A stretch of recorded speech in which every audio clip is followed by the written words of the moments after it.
So today is the first of a series called the Yogic Path.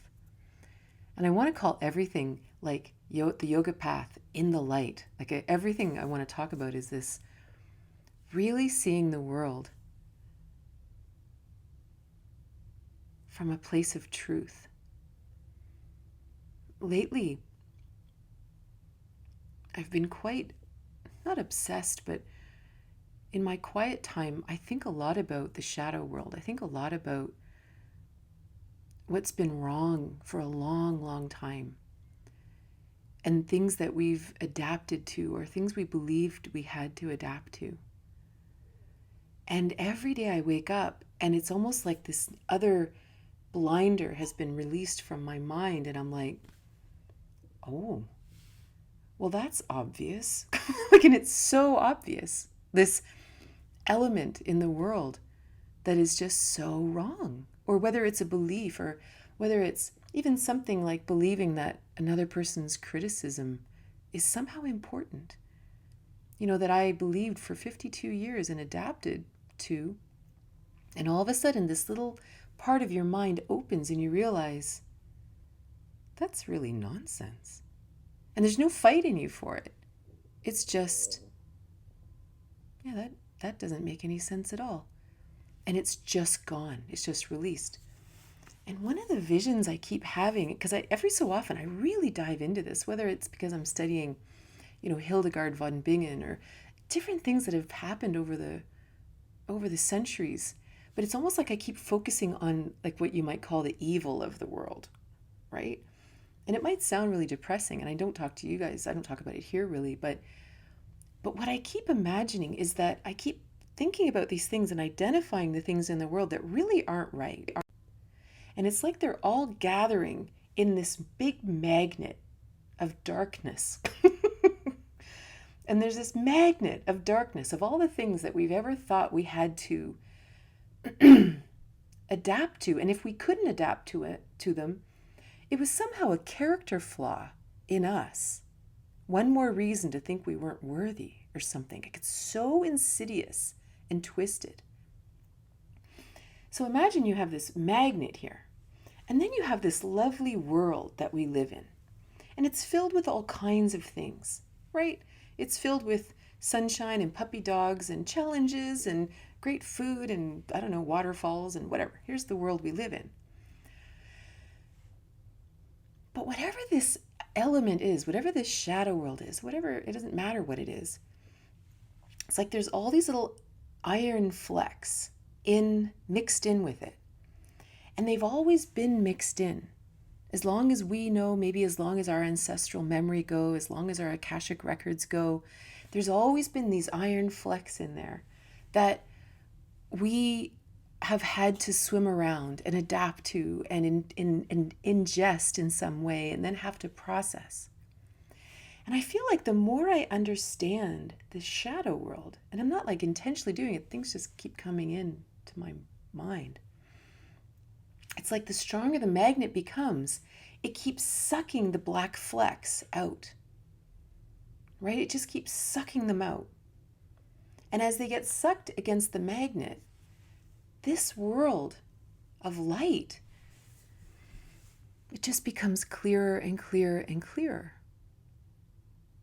And suddenly all these black flecks that have really tortured us, we've lost a lot of sleep over them, and we've been hurt by them. They just disappear. So this journey of the yogic path that we're going to take in this and the next 9 more sessions, we're going to look at the 8 limbs of yoga that Patanjali wrote in his Sutras. And the reason he wrote this, it's said, this is sort of a long time ago, but it's said that at that time, there were so many schools of yoga, it was insane. There was just zillions, like thousands of schools of yoga in India. And he was like, there's got to be some common path here. There's got to be some point. Because, of course, every time someone adopts a path of yoga, because, of course, yoga simply means How do we bring the human being back together? Right? Again, why are we needing to pull the human being back together? Well, it's because we've been floating in this weird world filled with iron flecks.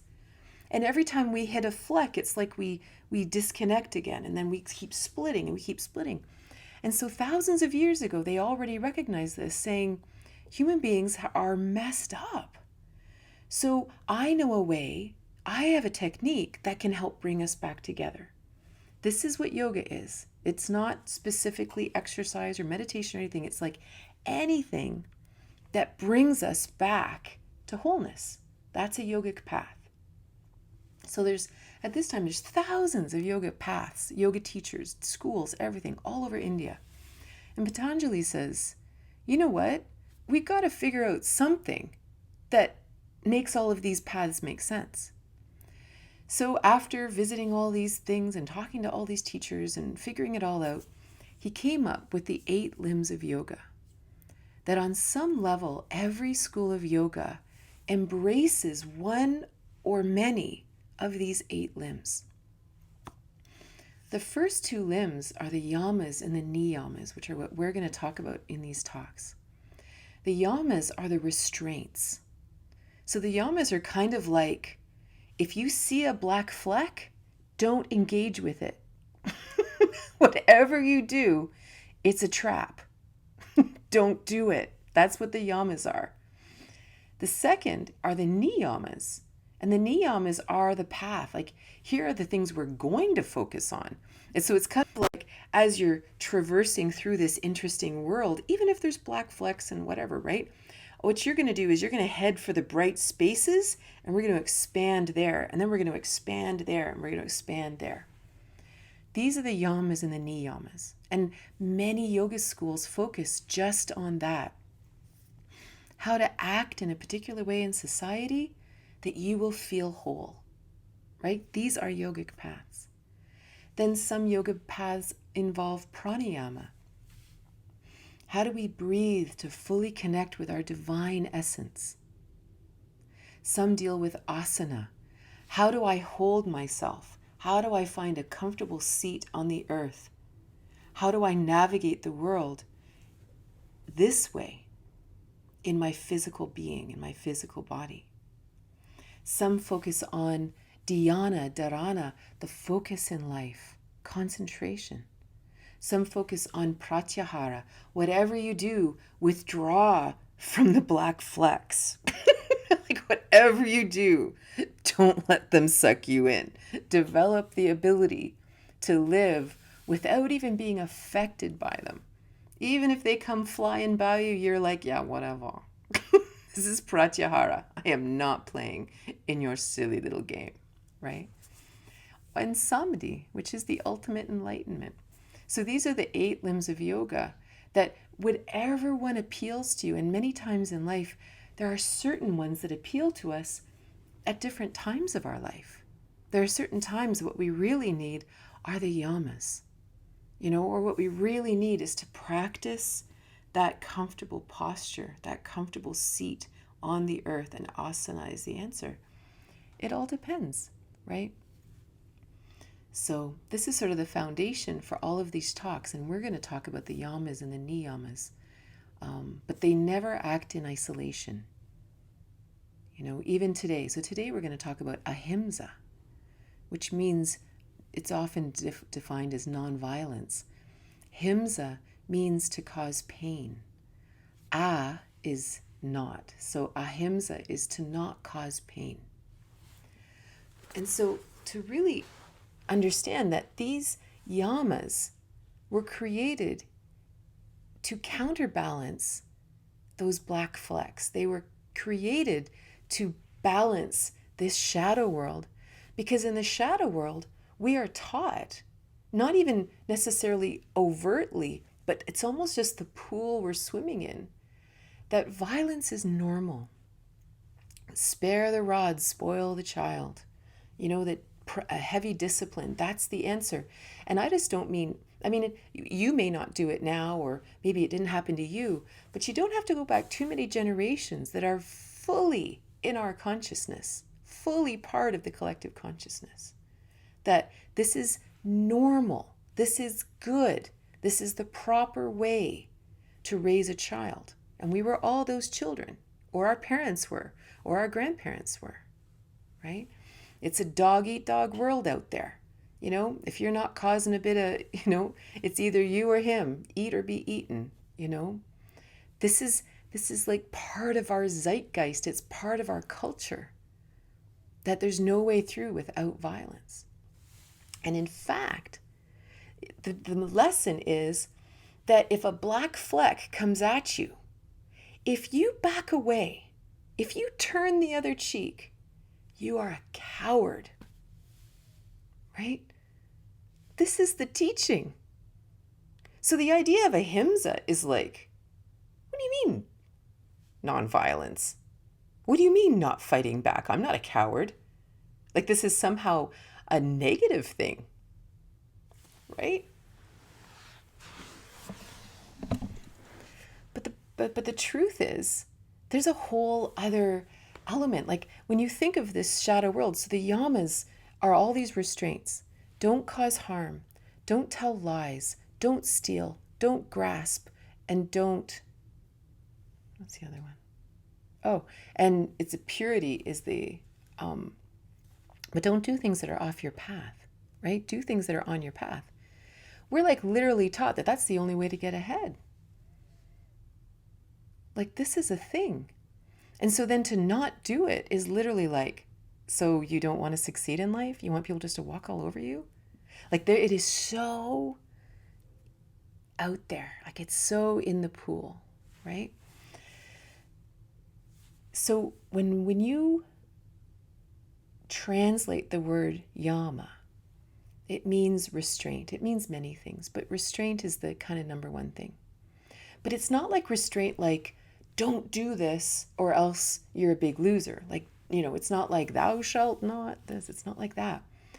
I see it more like, when you play bowling, when you go bowling, and when I first started bowling and I was an adult here, I always wanted to play with the bumpers because I was such a bad bowler.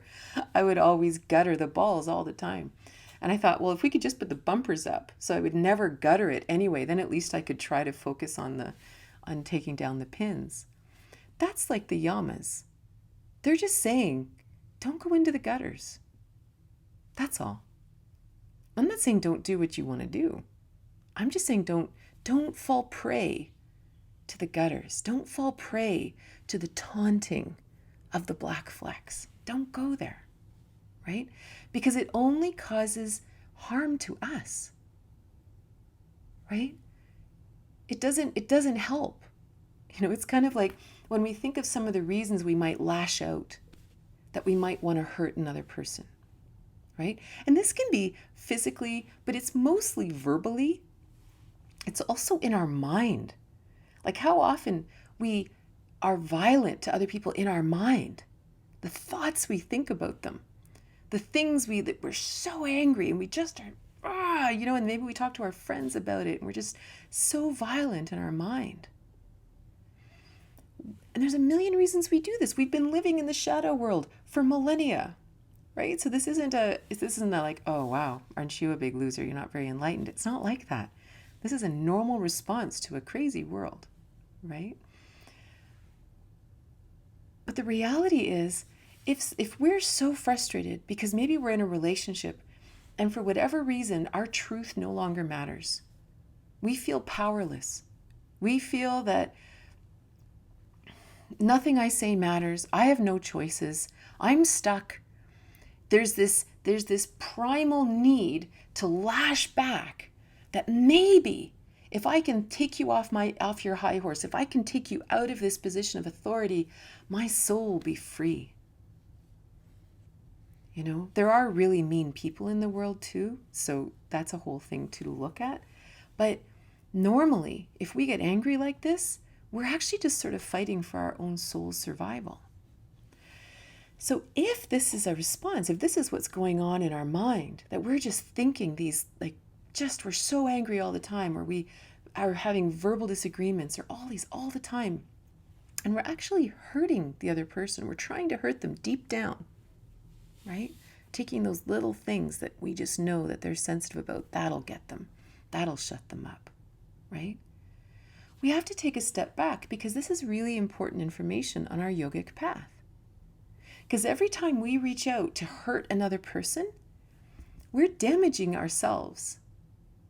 It's almost like here we are, these absolute loving beings, right? If we think back to all the talks we did about the chakras, and we think about all these divine energy centers within us, we are divine beings. We are pure light, pure energy manifested here in this time-space continuum on the planet Earth.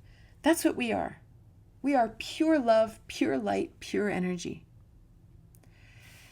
There is something running in the interface that is causing us to want to harm another person. This is really important. This is really important information on our path.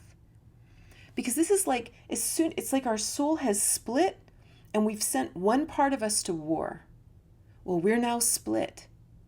And so the question is, how do we bring these back? And this becomes the inner journey. And this is where we use all the limbs of yoga. Is it pranayama that I need to figure this out? Is it asana? What is it? What is it that I can do? Is it talking? Is it sharing? Is it, what is it? Is it prayer? What can I do to find out what is at the root of this that is creating this soul divide inside of me from the actual truth of who I am and this part of me that wants to harm another person? Like, what is that? And this is and it's just part of our path. That's all.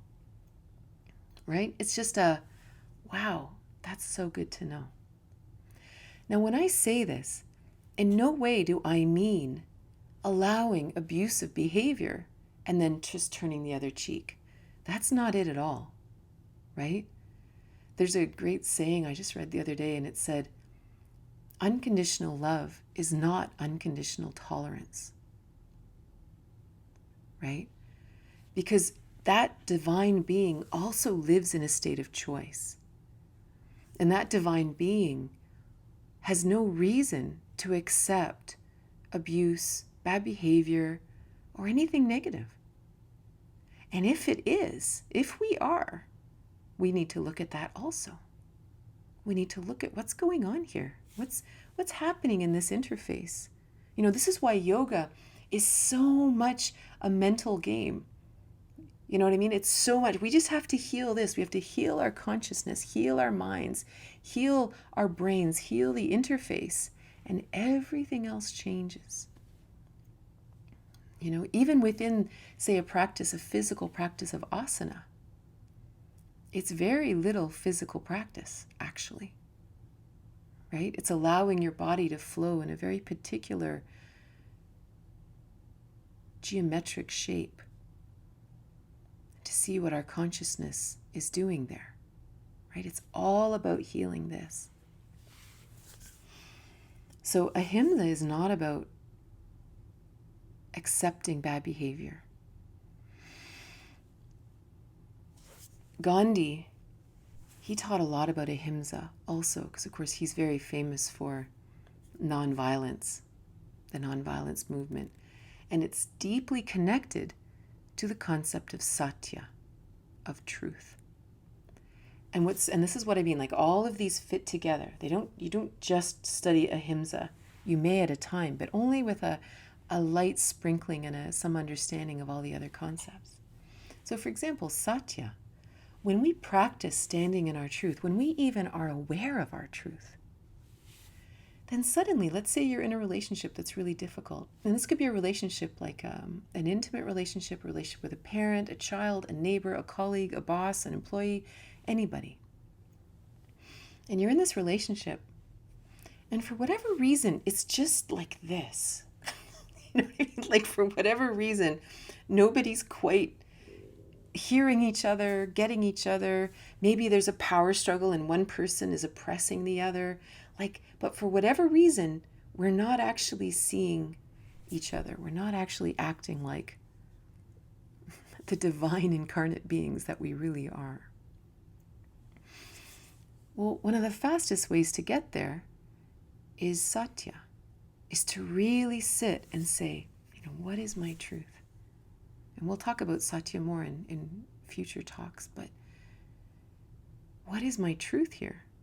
And then as soon as we can start to kind of come into that truth space, then we stand in this truth. And this is Satyagraha, which was Gandhi's really big teaching, was listen within.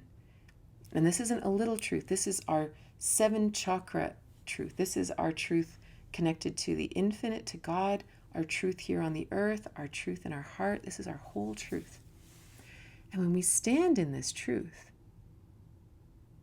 that's it. And this isn't like some kind of weird, stubborn power play. This is just, I feel so sad about what's going on. Well, you shouldn't feel sad. And yet I do. Or I feel very strongly that this is what I need to do next in my life. Well, that doesn't make any sense.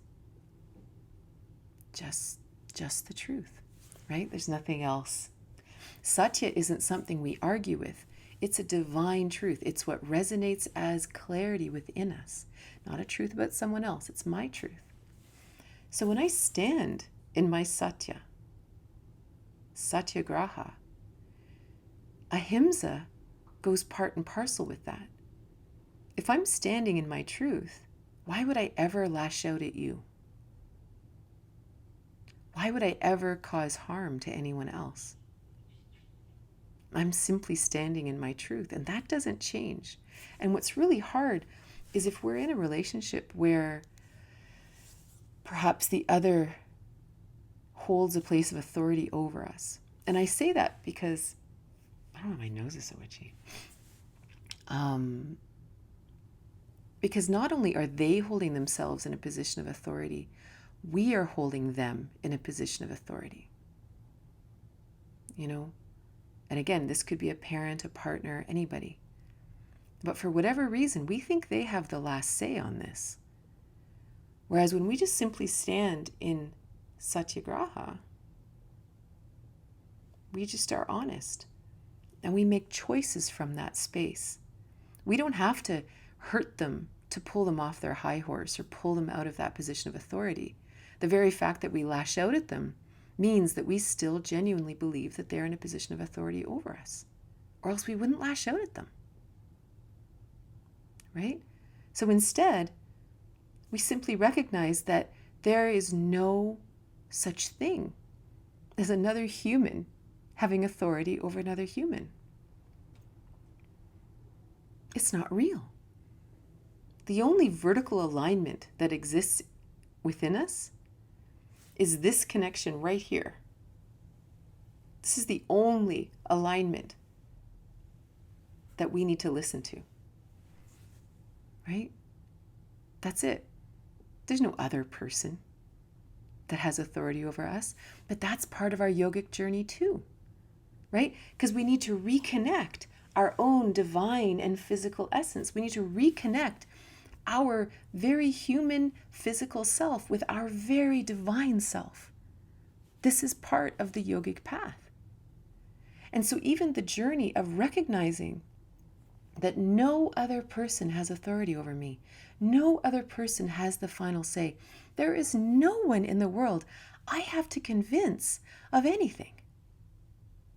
So why would I ever be mean to anybody? Why would I ever lash out and try to cause pain to another person if I'm standing in my truth? If I know that I have choice. And the hardest thing is, even if we do lash out, even if we do try to cause pain, even if it's trying to have that freedom again, it doesn't work. It only causes more problems. In our previous talks, we talked about David Hawkins a lot. David Hawkins wrote a book called Power versus Force. And he had these levels of consciousness. And, it sort of looked down here and it said, there was shame, guilt, fear, apathy, anger, desire, pride. And then, if we resonate, if we live in those states, and again, it's not that we never get angry or anything like that, but if we live in those states that we interpret everything through the filter of anger or the filter of pride or the filter of frustration, shame, guilt, whatever, if we take action in those states, we only cause problems. It's like we're setting fires in our life all over the place. Then we have to go and spend time putting the fires out. And then we have to go and put the fires out that those fires started. And all we do is we spend our whole life going around fixing all the things that caught on fire because we took this action. And it's exactly the same as causing harm to someone. And again, I am not talking about self-defense. Self-defense is very important. This is also a huge thing, right? I am not a pacifist. If you hurt me or my children, bad stuff's going to happen. If I need to defend myself, I'm going to defend myself. But defending myself, it's funny. It was back in 2006. I was on a jury, and it was an assault case. And it was so interesting because, not to get into it, but it was such an obvious assault case. Basically what happened is there were two guys. One guy was drunk and he starts yelling at this guy. And this guy's like this built guy, goes to the gym, like super strong, super tough guy. This guy's kind of that just big mouth drunk guy, right? Anyway, they'd had a bit of a history, just a lot of drama in the neighborhood. And eventually one day this guy just started yelling, and this guy showed up with friends, came and beat the crap out of this guy while his friends watched. And I didn't know anything about the law, but apparently he was trying to, this guy, the guy that beat him up, said, well, it was all in self-defense because he was verbally abusing me. Well, the law states that it's only self-defense if you can't get away. If physically defending yourself is the only way to get out of the situation, then it's self-defense. Everything else is an assault. And it was actually really funny because on the jury, half of the jury didn't agree with that law. They believed that was wrong, that he had right. The verbal abuse had happened, so physically he was going to stop it. That the law of the street, the law of the land, the law that we all were raised in said that that's okay, eye for an eye, right? Like we've really been taught violence for a long time. And what's interesting when you think of ahimsa, it's the same idea. Do I have another option? That's the question. And there are times in our life where we don't. If we have an abusive partner, the only way out might be to physically defend ourselves or verbally defend ourselves. Or if we have abusive family members, it might be the only way to stop it. But then we back off and we're always looking for a different way. We're always looking to change it. We don't ever want to just sort of take it. That's not what ahimsa is. This is a spiritual path, not a path of abuse, So it's a really interesting thing to always seek that other way, because the cool thing is when we find the other way, we grow, right? I start to learn how to bowl between the bumpers. I don't consider the bumpers an option anymore. I don't consider the gutters an option anymore. So what's another way? So when I completely release the idea of causing this other person harm, new ideas will rise.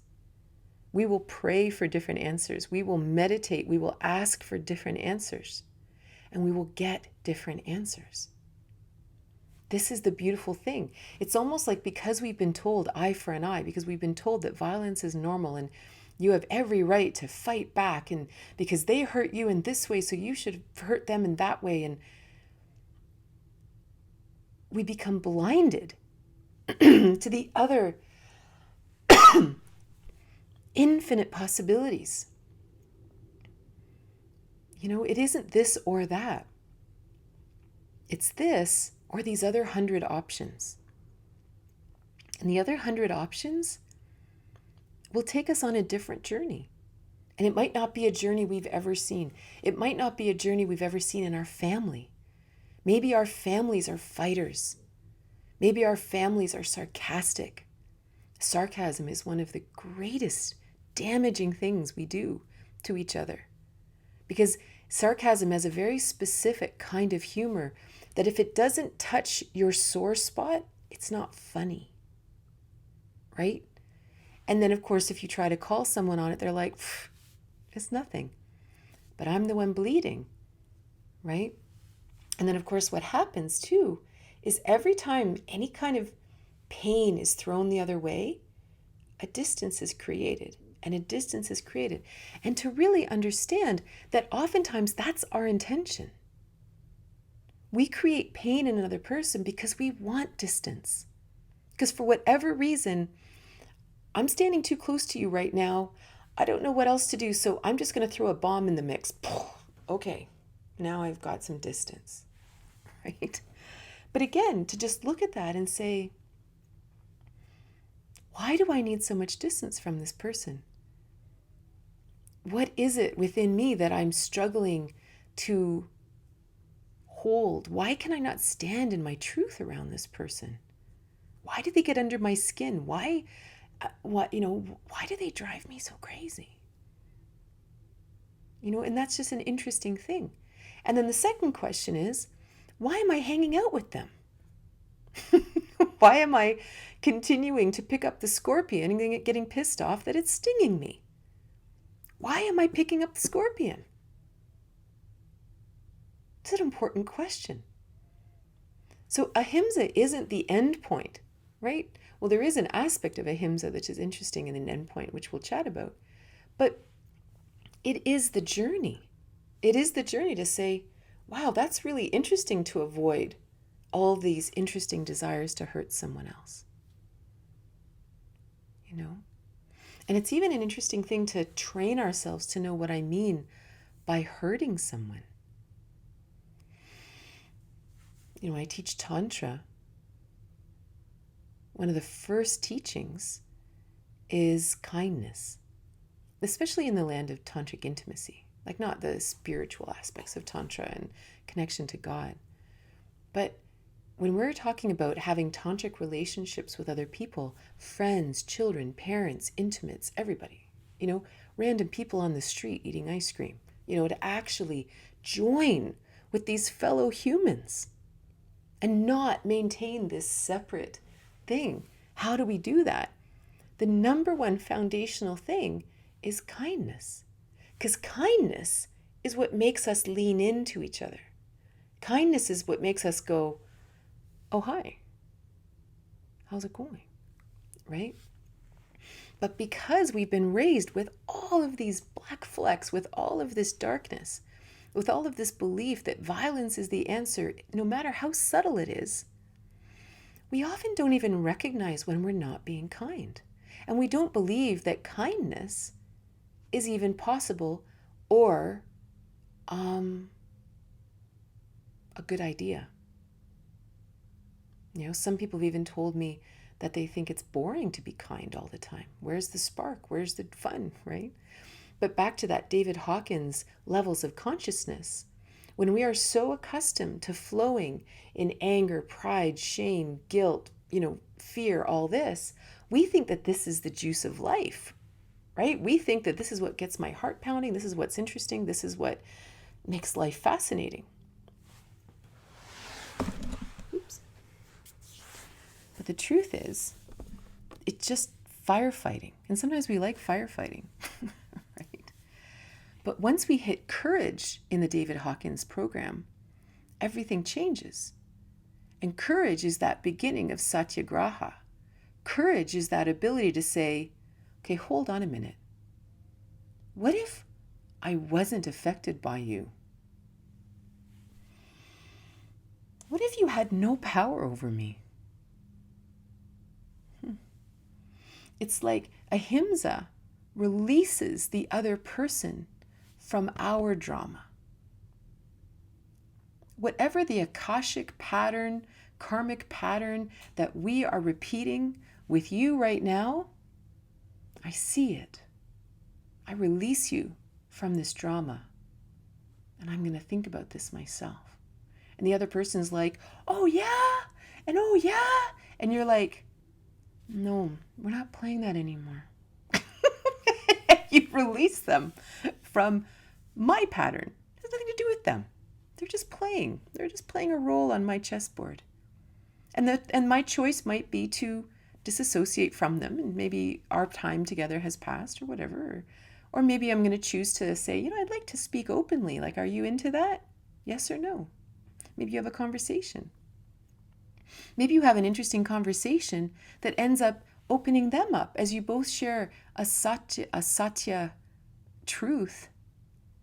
And then you actually become closer than ever. Because it's very strange. Sometimes you are so called to hang out with some person, whether it's family, friends, intimates, whatever. And yet there's this like, and yet there's like this weird magnetic connection. So sometimes it might be having a different conversation, but it's going to be from that place of courage that says, I'm going to share with you my truth, but where I'm at right now. And wherever the cards fall is great. And see that there's no need for violence now. There's no need to fight back. There's no anything. If the other person still fights, you kind of like, okay, well, let's wait. Let's talk later then. Which could be 10 years from now, or it could be tomorrow, right? But I'm not into this violence game anymore. And then beyond, like if you, in David Hawkins' theory series, beyond that, we start playing in very different realms of neutrality and acceptance and love and wisdom and peace and enlightenment and all that, which of course is our yogic path. So Ahimsa is basically saying, if we are floating in all of these other emotional states, look at courage. Let's reach for that.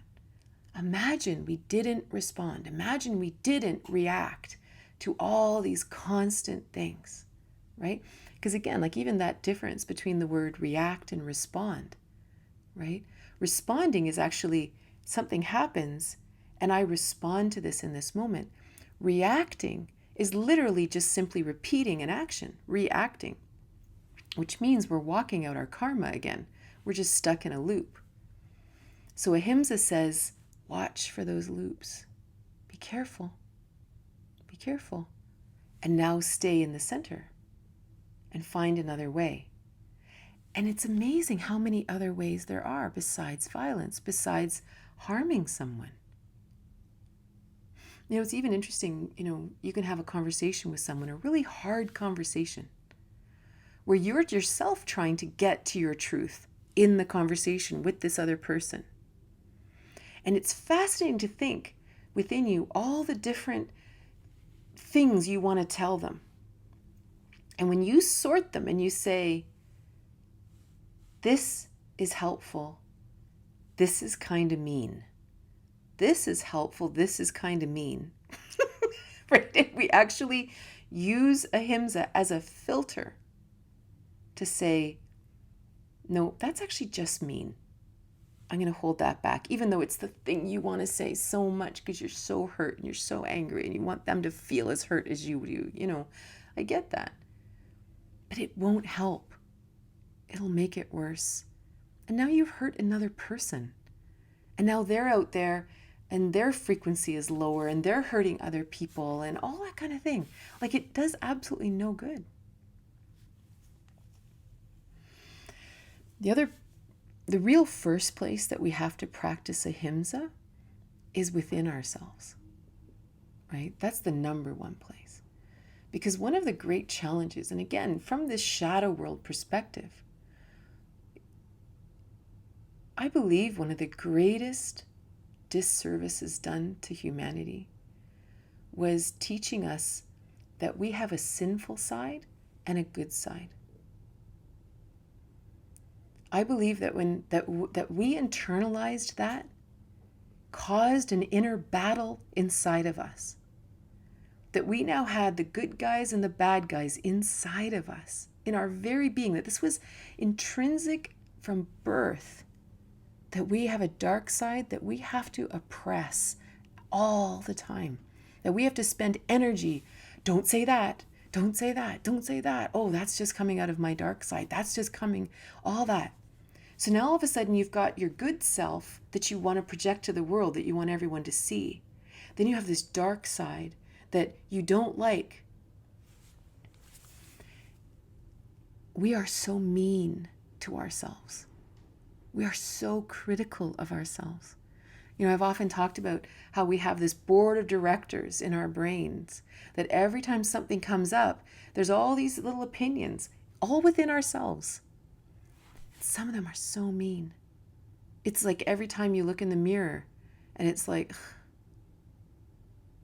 or when something happens and you're like, there you go again. And sometimes even when we think we've gotten over it and we think we're really being kind to ourselves, you know, we really think we're being okay, all of a sudden something happens and you go, wow, I'm still being mean to myself. I am still judging myself, right? And so to practice Ahimsa inside is so, so valuable. This is the primary thing.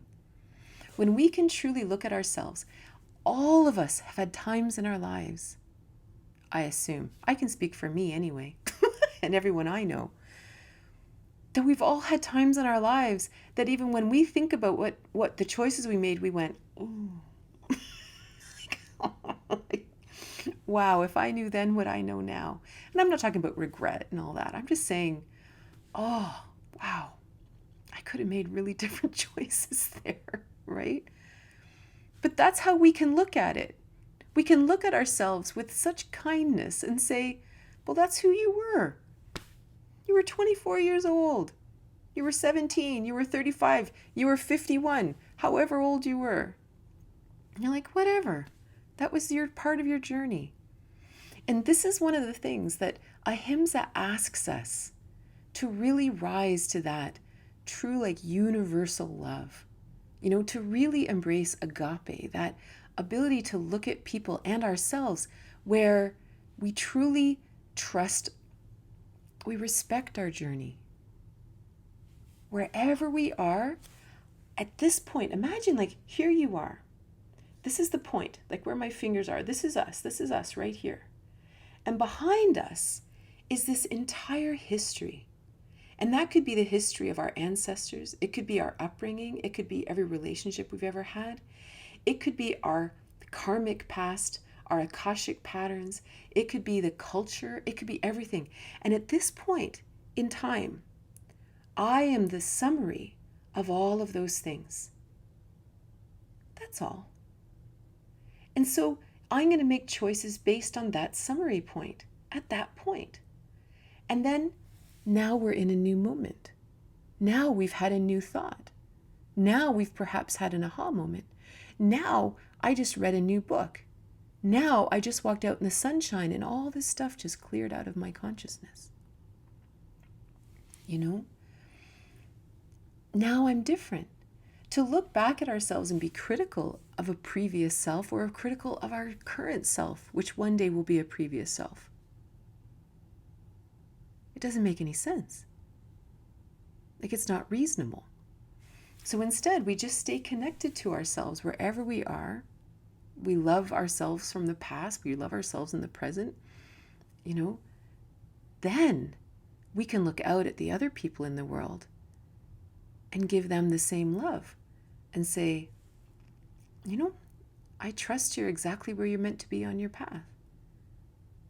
I know that if I was in your shoes, and I mean all your shoes, I mean every bit of karma, akasha, cultural, ancestral, everything. We can't just put ourselves in their shoes with our own stuff. We have to actually be in their shoes. This is agape.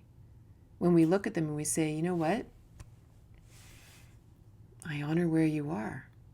This might also mean, I don't think right now we should spend a lot of time together because we're kind of on different wavelengths and we're going to end up hurting each other.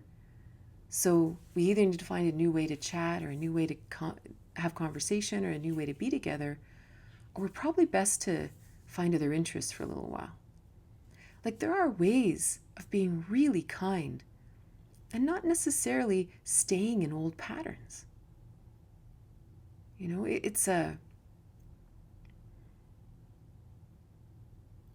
I think that's the most beautiful thing about these yamas, the restraints, is it's almost like, back to the previous idea about these like black flecks floating through the world.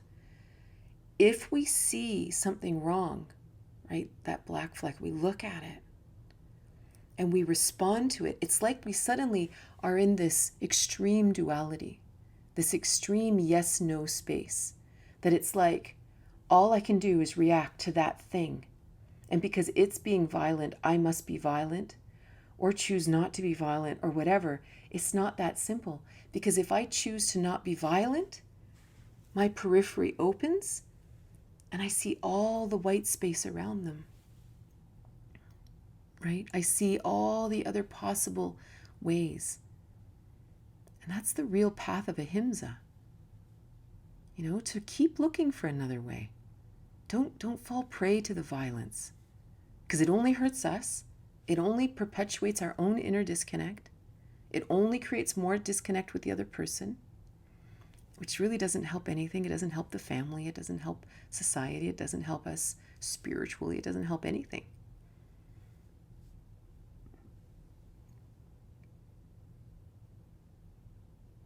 Yeah, they've often described ahimsa as universal benevolence.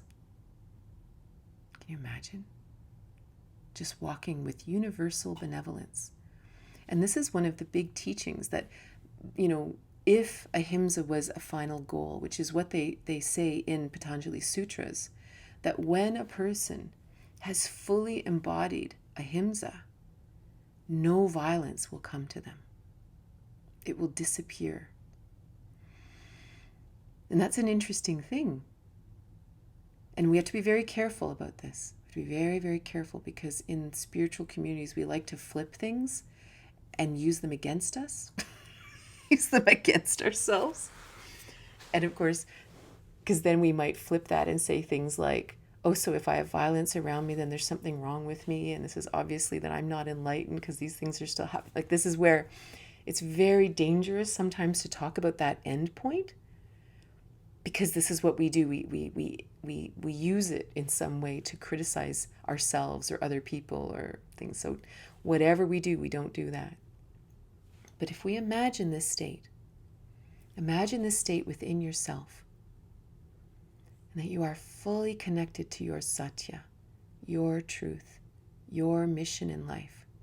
You imagine that all of these beautiful chakras within us are these beautiful, divine, infinite, energetic, whirling wheels. And we walk in this state. We walk in the world fully aligned with our divine purpose, our earthly joys. We won't have to fight. It just won't even come to us. And so that's really, we have to go from that state, you can't go too far with that, or else we get into weird trouble. But universal benevolence. Okay, I'm going to put my glasses on. If you have questions, what if the scorpion is sick? It's a very interesting thing that you're never allowed to be mean to people. It doesn't matter whether you're sick or dying or in pain or struggling, or it doesn't matter.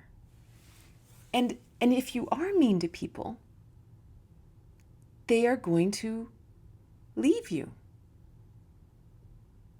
Like, that's it. It's like, I remember I was staying at my sister's place a couple years ago, and my sister had adopted this rescue dog, a dog from a rescue, who had had a tough life. And I'm not afraid of dogs. And I walked into the bedroom, and this dog launched off the bed and grabbed a hold of the back of my leg with its teeth. Scared the yayas out of me. Pain, like the back of my leg was black and blue. Well, what did I do? I avoided the dog, right? Whether the dog had had a difficult life, whether or not, it's irrelevant. If you're going to bite me, I'm not hanging out with you. And that's it, right? And it's the same thing. If someone's sick, that's not. And again, this is also a learned behavior, that if I'm sick, I'm allowed to be unkind to you. If I'm tired, I'm allowed to be unkind to you. If I had a bad day at work, I'm allowed to be unkind to you. If you were mean to me yesterday, I'm allowed to be unkind to you. This is a training. And so if somebody really wants your help or they want your company, then they need to be nice to you. Like, that's it. They made a choice to be unkind, and there are natural consequences to being unkind. People step away. That's all. You know? Oh, mental health sick and you're their only safe place. Yeah, if someone struggles with mental health, that makes it really difficult. That's a very difficult situation. And then, honestly, I think that's where the kindness to self comes in. To really be clear. Like, if someone has mental issues and you know that that's going to cause them to sort of act in a way, and for whatever reason they've lost that ability to choose, then we also accept that, and we know that they're actually not being mean to me. That's just what they're doing. They're just arbitrarily just throwing stuff out into the world. But then we're just kind to us, and we say, okay, what do I need in my own world to still be able to help if I want to help, right? And to not criticize ourselves that, why am I not good enough to do this? Why am I so sensitive? Why am I not strong enough to handle this? It's and it's always also interesting when we imagine, that the people in our life are there for some purpose. Whether it's a difficult child, because I saw someone had asked about, if the scorpion is your daughter, or if people were related to, do have mental health issues, or they need your help for whatever, and you feel called to help them, then you sit with that and you say, okay, what if there's 10 different ways to respond to this in love? To never limit ourselves to the one way. That maybe there's many, many ways. I've just recently stopped talking to my adopted parents. My mom is a textbook narcissist. So many mixed emotions, but life has never been more peaceful. Exactly. And again, it's not a bad thing to make a choice to not be around someone. We don't know why they came into our life at one point, and maybe at this point it's time for them to exit. We have a lot of funny ideas that parents, family, partners, whoever, are meant to be in our lives for a lifetime. Why? Who made that up? What if they're just meant to be in our life for a few decades, and then our paths naturally, split? Why do we assume this? So then there's no judgment. And the dissonance in the behavior is just simply our souls saying, hey guys, your time is done. Go on to green pastures. Go do something else now. You know, you've learned your lesson here. You've completed it. You got the A. You graduated. Let's get on to the next chapter. You know? It's so beautiful. Like, one of the beautiful things too about allowing people to come and go in our lives is we really allow people to have different perceptions of the world, including ourselves. That we're allowed to have a different perception than someone else. And if those two realities actually don't meet without one of us compromising our beliefs, then maybe that's a sign that we're actually supposed to explore something else right now. Do you know what I mean? Like, imagine everything is in purpose. Oh, I've been pushed away from you right now. I wonder who else I'm supposed to be hanging out with. Who else am I supposed to be learning from? You know? Thank you so much for being here. I hope you have a wonderful day.